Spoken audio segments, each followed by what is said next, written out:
13 tips to prevent emotional burnout. Hi, I'm Gabrielle Juliano-Villani. I'm a licensed clinical social worker and I specialize in burnout and chronic stress. So let's talk about the 13 tips to help you prevent burnout. In this video, we will go over the definition of emotional burnout, the signs of emotional burnout, and 13 tips to prevent emotional burnout. Emotional burnout is often linked to emotional exhaustion stemming from work, school, or other life stressors. Basically, emotional burnout is feeling completely overwhelmed and exhausted. Essentially, emotional burnout is accumulated stress or chronic, long-term, unresolved stress that causes people to feel immobilized, anxious, and otherwise just completely overwhelmed.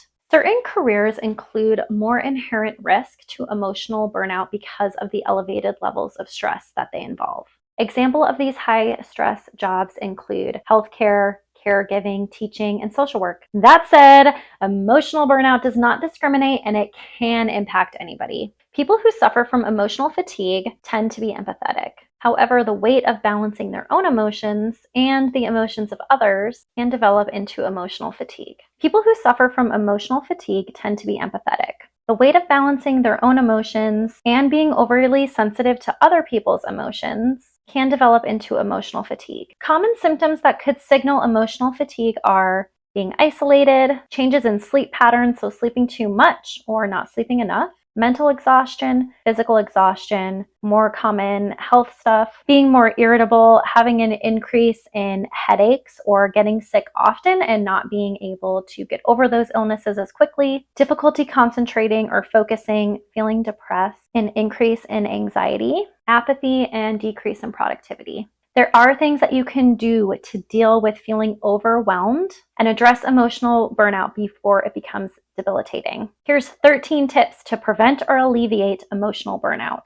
Number 1, practice self-reflection. Reflect on your schedule every week. What are things that are working and what are things that are not working? Is there anything that you can eliminate to decrease your stress?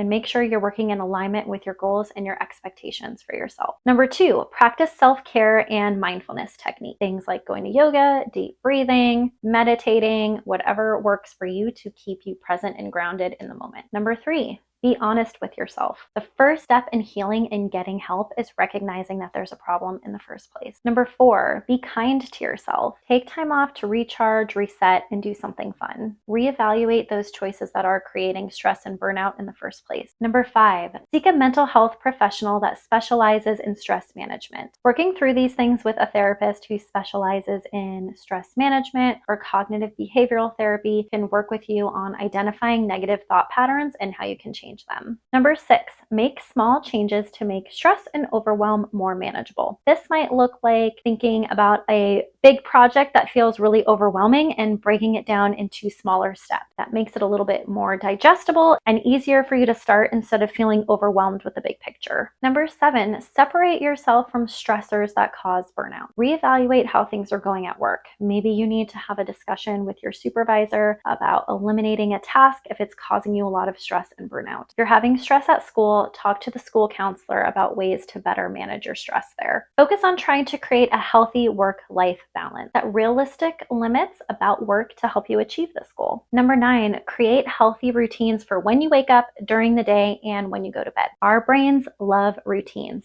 So do something every day that helps get you into a healthy mindset. Maybe when you wake up in the morning, you do some light stretches. During the day, you could take a break and go for a walk. Same thing at bedtime. Maybe you meditate or have a nice warm cup of chamomile tea to help you wind down. Number 10, strengthen important relationships with family and friends. As humans, we need connection, and it's important for you to be able to confide in those around you that feel safe, supportive, and non-judgmental. Look for a community support group or an online chat room. Again, connection is really important for us. If you can connect with other people who are experiencing emotional burnout as well, that is really validating. It lets you know that you're not alone and you get to give support to them as well. Reevaluate your priorities in all aspects of life. Determine what is important to you, create goals around that, And most importantly, give yourself permission to say no. And finally, number 13, identify and pursue activities that bring you pleasure. Find a new hobby or travel somewhere new or volunteer for a cause. Do something that is meaningful to you. Final thought. Expert researchers say that emotional exhaustion is the central cause of burnout. If you are already burnt out, it can feel really overwhelming or even hard to believe that you can reduce the effects of this emotional exhaustion. But there are, no matter how small, start with something. And if you recognize and identify those symptoms